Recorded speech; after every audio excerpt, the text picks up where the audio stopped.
name is Chef Sword, and we are on a mission to beat Elden Ring using every weapon in the game. Elden Ring has 411 unique weapons, and we'll be conquering the lands between with each and every one of them. Today's weapon is the Dragon's King's Cragblade, and it was requested by Eiffelhood 3774 over on the YouTube. Now, throughout the course of this video, we will be going over what the optimal class is for this weapon, what stats should you upgrade, and in what order. Does the weapon have any soft caps, hard caps that we need to hit when trying to maximize its potential? What are the best talismans that it has, any armor that's needed, etc. We'll then transition into actual footage from each of the 14 required bosses, where there will be a voiceover giving you tips on how to use this weapon to beat that boss. And lastly, we will end with a tier list where we will be ranking the Dragon King's Cragblade on an S tier, A tier, C tier, D tier, or the bottom, the Broken Straight Sword tier, against every weapon so far in the series. So sit back, relax, and without further ado, let's get into the starting class. The best starting class for running a full playthrough with the Dragon's King's Cragblade is going to be the Samurai class, due to how close the starting stats are to being able to wield the weapon.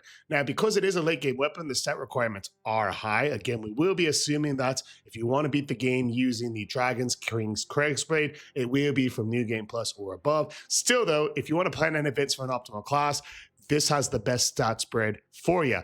The Samurai class brings us in at rune level 9 with 12 Vigor, 11 Mind, 13 Endurance, 12 Strength, 15 Dexterity, 9 Intelligence, 8 Faith, and 8 Arcanine. The requirements for the Dragon's King's Cragblade are going to be 18 Strength, which we're going to need about 6 levels, and the Dexterity we're going to need 37, meaning we need a whopping 22 points. So when you're leveling this class, you first want to focus on leveling up that dexterity, leveling up that strength so you can wield the weapon itself. From there, start pumping into vigor to 30 for survivability in the beginning of the game. Next, we want to focus on endurance. I always recommend 15 if you're armorless like we normally run, or if you have light, medium armor 20. That way we can get off chains of attacks, etc. From there, you want to really start pumping that vigor up even more into survivability once you get your endurance, making sure you're medium rolling with the required armor. Keep pumping up that vigor up to 50. And from there, just spam dexterity, because this weapon does scale much higher with dexterity than the strength. Now that we know the optimal starting class, now that we know the stat spread and which ones to hit and in what order, let's head into a breakdown of the build for the Dragon's King's Cragblade. Now that we know the optimal starting class and the stats that we should upgrade to maximize this weapon, let's get into the build. So for the build, we do have one Dragon's King's Cragblade in each arm. We need to take a special look at the damage allocation of this weapon. We see it split between physical and lightning damage, which will be key for this build. Now, this weapon, when maxed out at plus 10, has a staggering amount of damage. You see about 550 or so damage here from the attack. The physical on the lightning end, we end up with 140, 280. So all together, we're looking at around 700 to 750 points of damage with each hit. And that's going to be further boosted by our Lightning Scorpion Charm, which is going to increase our lightning, and our Lightning Shrouding Cracked tier, which will further increase the lightning. So each time these weapons get a hit off, that lightning damage is going to be great. Next up, we have Millicent's Prosthesis, the Rottman Insignia, and the Thorny Cracked tier. All three of these items will stack in order to give us an attack boost the more consecutive attacks we get off. And next, we have the Dragon Crest Great Shield, because we're going to have to trade with some enemies in order to get this off. Now, the trick with this weapon, especially as we test it out against a fast-moving enemy like this, is to not force the consecutive attacks, but rather treat them as a bonus on top. This weapon does such high damage just by itself whenever you get off a single hit, a single dual hit, say 2 hits for each one, that we're really going to be able to rely on a lot of that lightning damage. This weapon's naturally high damage output, and just as they come, mix in those consecutive hits. So this is what it looks like all together against an enemy. And keep in mind, this is a New Game Plus 4. I mean, almost 3,000 points of damage here before he even gets it off at a single attack. Punish it up. Again, you see us kind of slow playing it here, because the purpose of this build is not to force those consecutive hits. It's not a curved sword. It's not a twin blade. It's all about using the range, letting you get not as close to them as you have to with those weapons, and using the naturally higher damage output to get more consistently high damage. And then when you can, like right here, gets in those consecutive hits. So it's all coming together here. We have great reach, boom, quick punish as he retreats, and you can see the length of this weapon and the reach plus the naturally high damage allows us to, at a safe distance to avoid getting hit, really punish this boss as he retreats again. And it's all about picking your windows nice and slow. We know there's going to be a little window here, 2, and follow up, dodge the rocks, and you see that last one single hit doing over 1,000. Just phenomenal.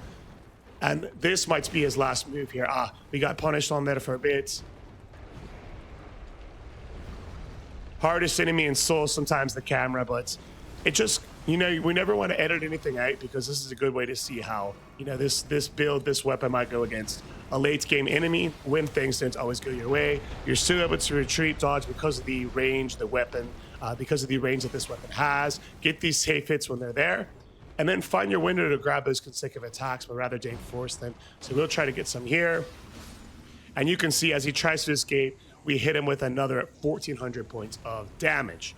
So now that we have an idea of the build and what it can do on the breakdown with these talismans set up with that bonus lightning damage, let's actually go into the footage of this run, and we'll do a voiceover during each of the 14 required bosses, and I'll go over tips, sorts of windows, and what exactly I was looking at for each of these bosses throughout the run.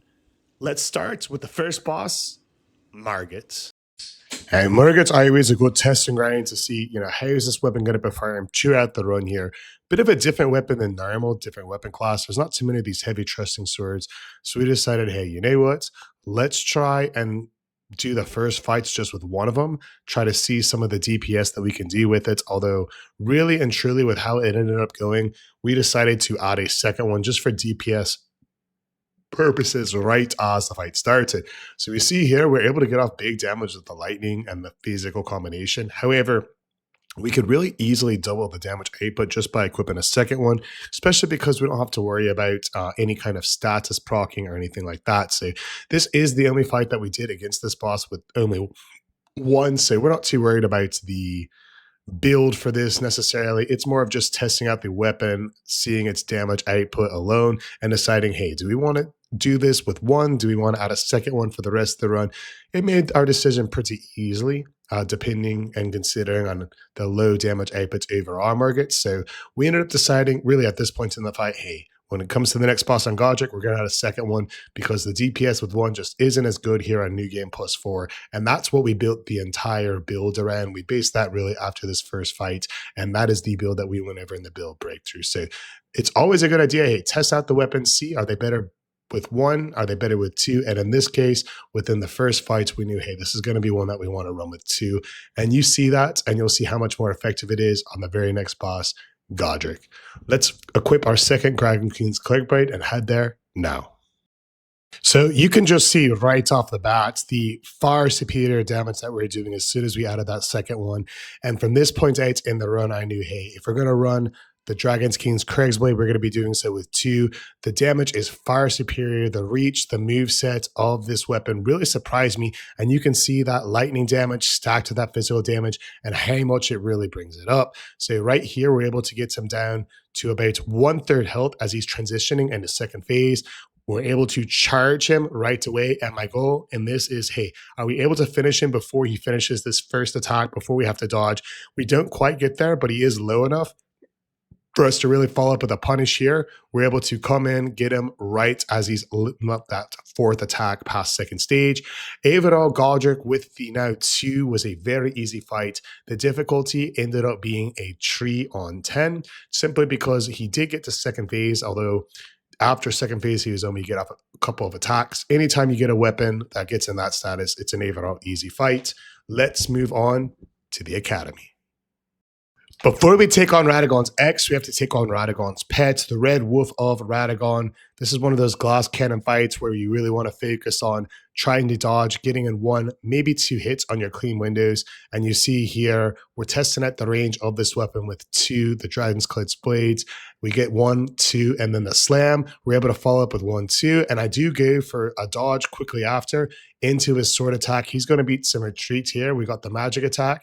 We do tank it. And now we're thinking, hey, he's right at half health. It's not going to be too much. We see the range of these heavy trusting swords really superior with that last one finishing him off. Now, we did have to pop a heal in this fight, and it wasn't the easiest one. A lot of times we're able to get this boss up before he gets off a single hit of damage. So compared to some of those, it was a little bit more difficult.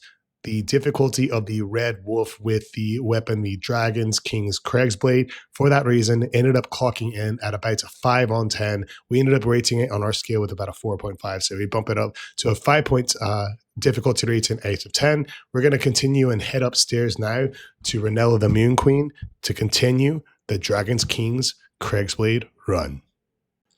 All right, and now that we're upstairs, the first thing we do, of course, is pop our Psychic Flask. And now it's time to take down 3 quieter kids before we get to the Moon Queen. Now, you see there us grabbing our runes. You are seeing that correctly.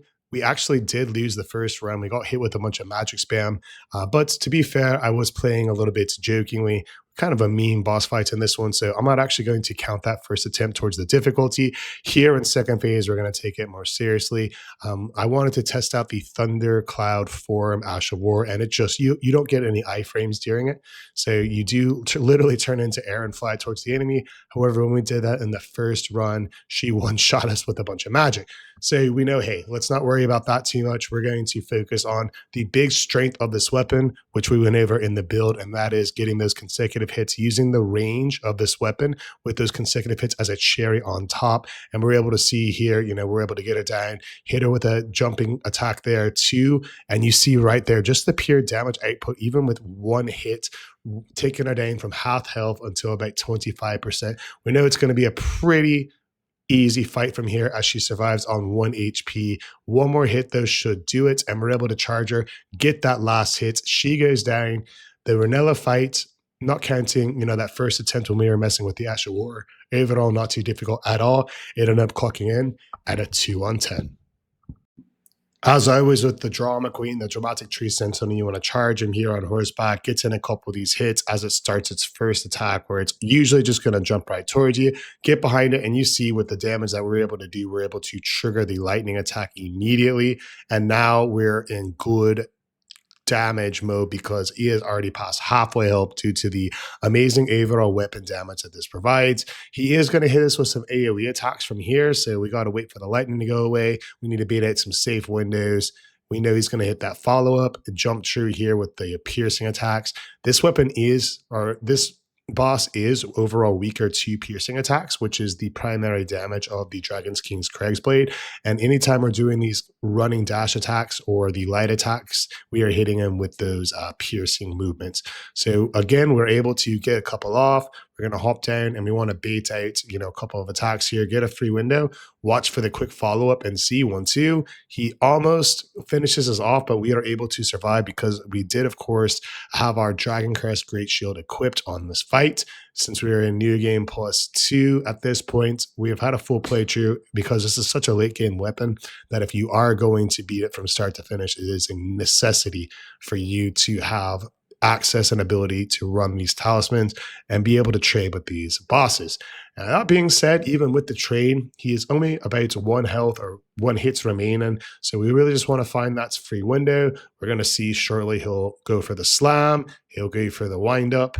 We dodge, and I do miss it by about 3 frames, which is unfortunate because the fight was about to finish. So even with playing a bit poorly, it hasn't really been the weapon itself that's been bad. It's been me missing a couple dodges. The weapon's actually been performing great. Almost done as we dodge through it, and we have 1 more slam to dodge, hit through that, and we are able to finish him off. So we're not going to penalize the weapon for missed rolls, that's for sure. The weapon did a fantastic job right when the fight started, being able to get him below half health and then finishing him off quickly from there. So the difficulty rating for the Dramatic Tree Sentinel ends up clocking in at a 4 on 10.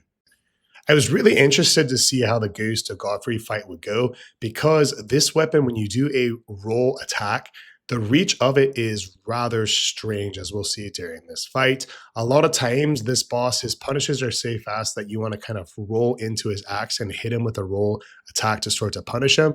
But you'll see throughout the duration of this fight that we end up missing a couple of these just due to the reach of this weapon. So overall, towards the end, when we tier the weapon, so that will factor in its tier rating. Definitely, it is a weapon that you want to be able to roll punish with, but because of the animation, as you see right there, we just miss him as we're coming in. Ideally, we want to try to just complete the roll, recover for a split second. So instead of this roll attack, we get our full trigger for our light attacks where we get those hits off. That being said, as long as you stay to this boss's strategy, which I always say, you want to stay on the boss's left hip, the right hip as you're looking at him, and you're going to be able to bait off certain attacks that you're going to be able to punish as we miss another roll attack. And then we do get the light attack here. It's this one right there, that 1-2 with this optional third follow-up as we let our stamina recovery. That's really the key to beating this boss because it'll trigger him to run away from you, slam the ground like you did there. And then from there, it's just a matter of doing that rinse and repeat. So we got that 1-2. We get a weird sort of animation where we don't get off the jump attack. And again, this is all, it's mostly a heavy trusting sword type of issue with it. So it's all learning how to use this weapon to the best of its ability. Right there, you're noticing instead of the roll, we're doing that 1-2 as we're able to finish him off with a jump attack. So the Godrick fight, it ended up being a little bit more difficult than normal due to how the boss moves. He kind of naturally dodges if you try to do a roll attack with these weapons. So it's a bit tricky to figure out on the go just due to some of the animations of the weapon itself. So the fight ended up being about a 5-on-10. We weren't in any big danger of dying, but just the fact that he hit us that much for a player that's played the game as much definitely doesn't bode amazing for this weapon. But still, it wasn't like a crazy call or anything. So a nice average fair rating of a 5-on-10 is appropriate. My opinion, this is definitely one of the fights where this weapon was really able to shine compared to how a normal weapon would do. Now, just the overall high damage output of the physical, of the lightning damage, you see there, we've hit him a total of twice, and his health is now down to about 25% health taken away. We hit him yet again, and now we're able to really spam those attacks. And whenever a boss has a window that can be exploited for consecutive hits, that's when you can kick in that Millicent's Prosthesis, the Rotten Insignia, the Thorny Crack Tear, and you see the damage. It really is just absolutely devastating. It ended up really compounding on this boss, and really we just needed a couple free windows from the transition, and he's basically one shot from here. So we're just looking for one more clean window. The fight overall is essentially over at this point, and that is just due to the extremely high damage output that we were able to put out. We do only hit him once, so he escapes us, but we follow it up. Better to be greedy than to be good when it comes to Elden Ring. So a lot of times greed will get the greed. So we got the deed through the greed, Morgott down. Overall difficulty on the Omen King ended up being a 2-on-10, and that is just a testament to this weapon's naturally high damage with that lightning and that physical combination. Let's see how it holds up in the mountaintops of the giants. Anytime you fight the fire giant with a non-bleed build, you're going to be going to an uphill battle due to this boss's incredibly high health pool and damage output. That being said, he does have some windows that you can exploit for free damage, as you see right here, and he rolls away. Now, during this, you want to stay on top of him in first phase and attack that left Achilles ankle right as you're looking at him. And you see here, even though he's putting a fire AoE on, we're able to keep up the pace, keep up the pressure, and get him to a quick second phase before he even gets a chance to get going. Now, all of this is a testament to the way that the build and the setup works. These consecutive hits talismans, as we explained over here in this front visual, we're talking about the combination of the Rotten Insignia, Millicent's Prosthesis, as well as the Thorny Cracked Tear. A lot of people use that setup with curved swords, with twin blades, and it works great with them. But having it with two heavy trusting swords, because the heavy trusting swords, they do so much damage, you can really see that as the weapon's buff starts to activate, the boss's health absolutely drains down, and that is what happened here. During second phase, we already know the first thing he's going to do is put his hands down. We're playing his song, The Butterflies Fly Away, and we got the Fire Giants with a party in the USA. We do get some unlucky RNG because apparently during first phase, he did get off a tracking fireball, which we missed. But even with that, we're able to dodge it. We're able to get off a couple hits on his most vulnerable part, his head, as he starts his explosion attack. Couple more tracking fireballs. It's time for us to get the heck out to dodge. We want to go ahead and activate those fireballs, and we want to be back on the Fire Giant because, as you can see, he is only about 10% of his health.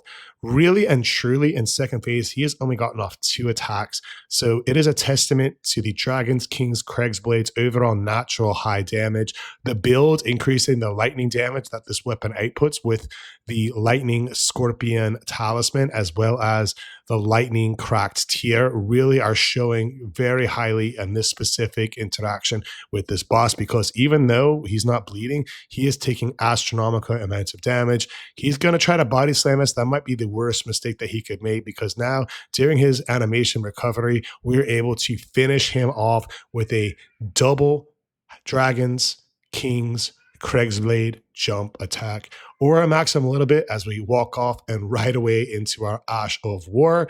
And just like that, the Fire Giant is down. Overall difficulty with the Fire Giants, definitely easier than we thought it was going to be, fighting them without a bleed weapon. Didn't die, didn't get close to, ended up being a 4 on 10, just because he did get off a few attacks on us on second phase. Definitely had to roll dodge here a little bit, but overall, not bad at all. A above average, easy difficulty rating for the Fire Giants. Let's go commit a cardinal sin and head to the crumbling farm Azuka. The Godskin Duo fight is always one about being patient and aggressive in only the right spots. And with a weapon like this that has a very high damage output, but a slower speed of attacking with a good range, we want to look for safe windows to get one hit in and get back out. Right, so we see there we're getting the one hit in, the fire ring goes up around him, and we're going to patiently head behind the pillar and bait out one Godskin at a time, starting with the round one. So we wait for these quick windows. The fireball is a perfect one. We're able to get 1-2 in. The jump attack, and then we get hit by the fireball, a little too aggressive, true it. So we are going to repeat, heal up, grab our runes from the first attempt, and know that, hey, learn our lesson from attempt number 1 on the Godskin Duo. Don't over pursue it. Don't try to force the consecutive hits, as we talked about in the build setup. Nice and easy will do the trick on the Godskin Duo. So we're able to get in a free hit right there before he really gets going. He is going to do a slam attack, roll into it, quick punish, and you see we're actually able to get off that consecutive hits there in the appropriate windows. Hyper beam goes off. We're able to roll to the slam, 1 health, finish him off, and now we have that true one-on-one fight. Now we're cooking. Now we're ready to really implement our strategy for the Godskins, which is as they get into their summoning their friend ability, that's when we attack, because they are stuck standing there for a little bit of time. Before then, we want to stick with very conservative gameplay, consistent hits, and only after he chose a fireball or he rolls away from us, we're able to get one in here, dodge through it. We're not trying to, and then we see the bell. Now we know that we can get these free hits in, and you see he goes down before he even gets a chance to fully summon his friend in. Now, the round one is back in, and we're good to go. So our strategy is, hey, rinse and repeat here, wait for the surefire safe windows and punish those, and then on the 2 windows, 1 where he transitions to phase 2, and 2 when he summons his friend, come in and really punish him and get that boost from the consecutive hits. So not the best RNG. We weren't able to start damaging him until he summoned his friend, and we even missed an attack. So we're really going to see sort of a worst case scenario here. But even in a worst case scenario, it's good to show the gameplay for what happens when the plan goes according to failure. You never plan to fail, but you always fail to plan. And that is what we are doing here, even though things did not go exactly as we wanted them to. We're waiting for those safe windows, and it is just from bad to worse as he does his AoE attack and forces a retreat from us since the skinny one's coming in. But we're going to stick to our game plan. We're going to stick to making sure that we chip away slowly, especially now that it's essentially a 2-on-1 fight yet again. So we're going to look for some of these safe windows, fireballs, his slam attacks, his wind up attack right there. We're able to come in 1, 2, 3, 4. We do get out of there before the slam, but we don't quite get the punish, and he does get his phase 2 because we were a little bit stunned from that slam. So we're going to, again, play conservative, learning what we learned in the first attempt, with this weapon. As we got knocked down here, we'll get right back up. We'll get on the pillar for safety, heal up to full, and now we know, hey, let's poke him only on those safe windows there. We see the lightning go off. Is he going to go for a back-to-back slam? He is. We roll into it. We punish. We tree 4. He's almost done, but he does get us with the hyper beam, but no worries. We are able to punish and finish him off, leaving us with the last one-on-one fight of this run. His fireballs are not going to help him out here because we know as soon as the bail comes out, he has such little health that we're going to be able to finish off the fight. So we'll do a freebie if he gives it to us, like for the fireball. But besides that, we are going to finish it up and defeat the Godskin Duo. Now, the Godskin Duo, they were able to get us down on the first attempt, so it was a little bit harder of a fight than it normally is. Normally, we can get the Godskin Duo down on the first try. Anything better than that is going to be below average. If they do get us at least once, that automatically puts the weapon at a 5-on-10 difficulty, and because of how much we had to dodge, how long the fight was, this weapon clocks in a little bit past that at a 6-on-10 with the Dragon's King's Cragblade. Now, Malkeith is another boss that normally we take out on our first try, but the Dragon's King's Cragblade really had us testing when these safe windows are due to the slower attacking speed of the weapon. And as we got through this challenge, the more that we fought, the more we learned, hey, when it comes to this weapon, we want to make sure, take advantage of its naturally high damage, but only attack when you're absolutely certain that you have those windows. So you see here, we decided to tank these hits. And in return, we are down to almost second phase. We'll go ahead and retreat behind a tower, heal up to full. But we know that second phase is going to start very soon because we were able to get such a high damage output on him. And when second phase starts, we know the strategy for Malkeith. We'll be taking 2 steps to the right, 3 steps back, and baiting out an easy punish and a free 3 to sometimes 4 attacks. So right here, we know, hey, let's roll through this, let's punish that, and we are into phase 2. We see 2 steps to the right, 3 steps back, roll through, and we are in perfect position to punish. We see the high damage output building out, and we get about half of his second phase health gone right when it starts. So we get another melee attack here, so it would have bait out a little bit more damage. We do get the attack where he's going to bring out Destined Death, dodge behind him, able to survive it. A little bit of unlucky RNG with the roll, but even with that, we are still in great position to win this fight with the Dragon's King's Cragblade on our second attempt. And we did take finally our first hit of damage in phase 2. So that, coupled to the fact that we even had to fight the boss twice at all, we definitely know, hey, it's not going to be a 5-on-10 fight. It'll be a little bit harder than that, depending on how much it takes.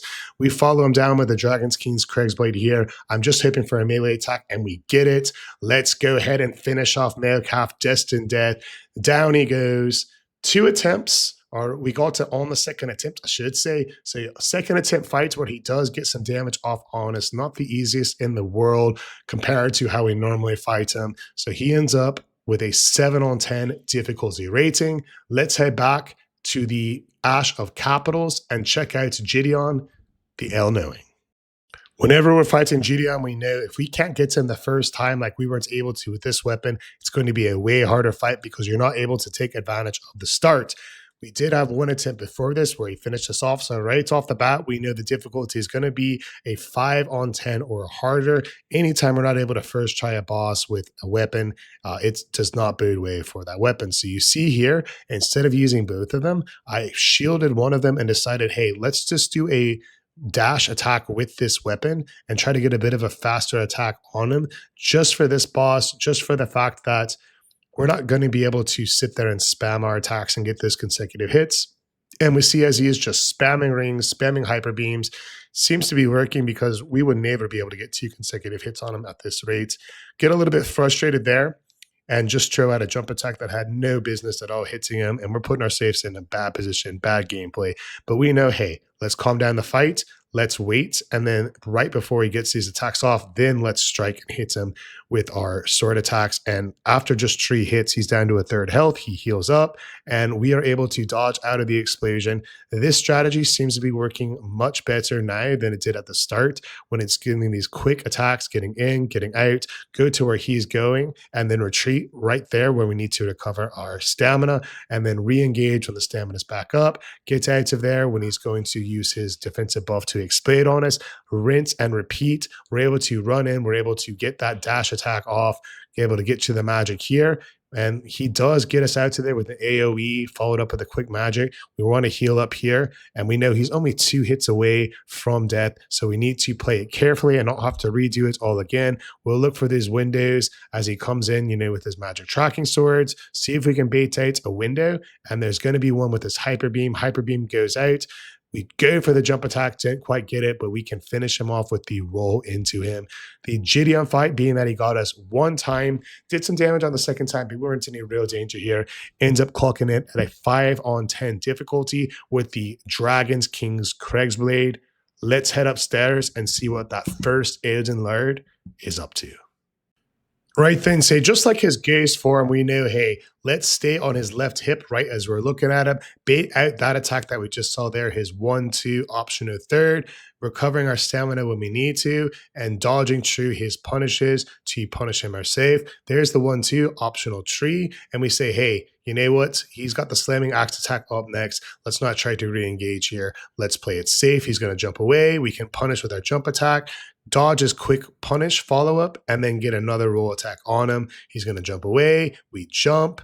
We do back up just for stamina purposes as he wields his axe, jumps away. We're able to jump, dodge straight forward, and punish immediately with this roll attack. Dodge it, punish with the roll attack. He's going to jump away. And that is the kind of sequence that we want to bait out with Godfrey, the Ghost of Godfrey or Godfrey Phase 1. We want to be able to have him jumping away from us and have us punishing him with those roll attacks before we re-engage as he jumps away. And that's what we were able to do there. Now, 2nd phase Godfrey, he's going to approach us a bit differently. We know with him, his first attack is going to be a grab, and there should be a window to get a couple punishes there right when the fight starts. We're going to go ahead and roll towards him. We're going to hit him once. We're going to hit him twice. And that is worth taking that, because now we can hit him a 3rd time through his follow-up grab and get a brilliant stagger on him. And that is the advantage of using a weapon class like the heavy trusting swords. We decide to pop the Ash of War for pure aura purposes and finish him off before he could get his stomp off. Godfrey ended up being easier than his ghost, just to the fact that his 2nd phase has so much windows for us to punish as opposed to his 1st phase the whole time. As a reminder, the difficulty rating on the Ghost of Godfrey ended up clocking in at a 5 on 10. This one was even easier and only was a 4 on 10 difficulty. If the first Elden Lord was that easy, let's see how the latest one, Radagon, fares. We're going to take on him and the Elden Beast next. Pro tip right before Radagon, you want to pop your flask before you go into the Fogway, because once his fight starts, he's going to be standing perfectly still for you to get several hits of punishment in. And that's what we're going to attempt to do as the fight starts here. We charge him down. We go ahead and hit him with a dash, hit him with a recover, and a follow-up. 3 brilliant attacks, and his health is already down 20%, 80% to go, as we are able to hit him with a roll punish, hit him with a light attack, and we get some good RNG here as he goes to his holy, letting us hit him 2 hits of punish. We're going to dodge a stomp, follow it up with a nasty jump attack, and while he's in the air, we're able to roll towards him, again follow that up with a punishing jump attack, and we do get a surprise jump. I was expecting him to teleport away there and start his triple grand slam, but that's fine by me. We'll take that opportunity to hit him with a free jump attack yet again as he goes 1-2. We're able to hit another jump attack and get him staggered right out of the air. It pays to be aggressive on Radagon in those free windows when you get him, and you can see it paying off as we take him out before he hits us a single time. difficulty of Radagon ends up being a 1 on 10, as not only do we beat him without taking a single hit, we beat him in less than 60 seconds, making short work of the latest Elden Lord. We do have his pet left, and as we know, this pet is very cowardly. The Elden Beast likes to spend lots of the fights running away, so we're going to see how does the Dragon's King's Cragblade fare against this style, where you're not able to be as aggressive as you can with Radagon, because he's going to spend a lot of the time disengaging with you, and when you do get those windows, you have to take full advantage. For example, after a great start where we're able to take about a quarter of his health, he runs away, he goes for his ring around the rosy attack. We have to do a 180, run straight ahead to where he will appear right in front of us. Even with him hitting us with an explosion, we're able to get in some good follow-ups here and bait out a melee attack. So we're able to do 1 dodge, 2 dodge. We know the body slam is coming and we should get some punches in here. And we see that's exactly what happens. 1, 2, 3, 4, 5, 6 hits before he starts another attack here. And it looks like it's going to be a range. We do hit 1 more. So during that sequence, we're able to get a total of 8 attacks on him. We only press the button 4 times, but our dual attacks do 2 damages, 2 hits per each one. We get that jump attack as he starts with the Elden Beast. And I'm thinking, yo, Chef, we might be able to get a stagger here. Let's keep hitting him. Unfortunately, he barely gets away and he forces us to run because he's doing an explosion attack. Almost finishes us off as we barely get caught in, but we are able to escape and bait out another one of his melee attacks. In my mind, at this point, I'm thinking, hey, he's still really close to getting finished off. We might be able to stagger him. And I think if I had been doing jump attacks instead of healing, I might have been able to do it right then and there. As it stands, he goes into another left, right, and body slam. And unfortunately, I'm not able to punish because, again, I missed time a dodge roll and then get hit by that third body slam. So we'll see if we can do it one more time. 1, 2, and finally we are able to get that stagger and we are able to come in for the Elden Beast with a big critical strike. The Elden Beast, he did have a sequence where he almost hit us. We did have to chase him down quite a bit, but you know, we first tried him. We were never in too big of a danger, so for that reason, the Elden Beast clocks in at a 4 on 10. Now that we've completed the 14 required bosses to become Elden Lord with the Dragon's King's Cragblade, let's head over to the tier list and see where it ranks: S tier, A tier, C tier, D tier, or broken straight towards here compared to the rest of the pack.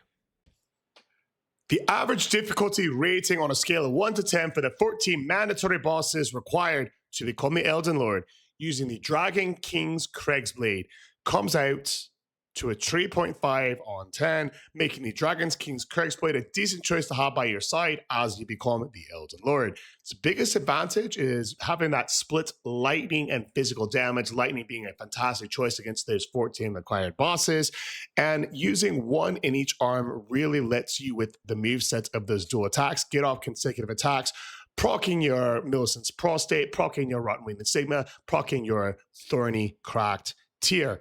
All right, for that reason, the King's Cragblade is definitely not going to be a broken straight sword or even a below average weapon, just to the ridiculous amount of damage output that this weapon produces. Now, that being said, this is a weapon that you have to be a bit more patient with. It is great when you are patient, but there's plenty of weapons, colossal weapons, katanas, greater katanas, that can be said with. This is our first heavy thrusting sword of the run, and so for now we are going to put it in the C tier. Surprisingly, because it is just such a cool and fun weapon to use, it's not going to go ahead of the Scorpion Stinger, because in our run with our build with the Scorpion Stinger, the DPS and the ease of the boss fights was far greater, but it still does make the average tier. Aura-wise, it would be an S tier, but gameplay-wise, to become the Elden Lord, it is going to end up in the C tier. Now, again, my name is Chef Swole, and we are live streaming these runs from start to finish every Monday through Saturday, over on Twitch, over on TikTok, same name on both of them. If you have a weapon that you want to see, put it down in the comments below. This was requested by Hood 4774 over on YouTube, and if you want to see yours, just comment below. Now, that we are done breaking it down, how do you agree with our assessment of the Dragon King's Cragblade? Do you agree? Do you disagree? What type of build would you run with the Dragon King's Cragblade and why? Where do you think the Dragon's King's Cutblade should blade. Am I criminally underrating it by not utilizing its Ash of War well enough? Am I overrating it? Is it too slow in order to really properly take care of the bosses? Let me know below. And until next time, fellow Tarnished, stay maidenless.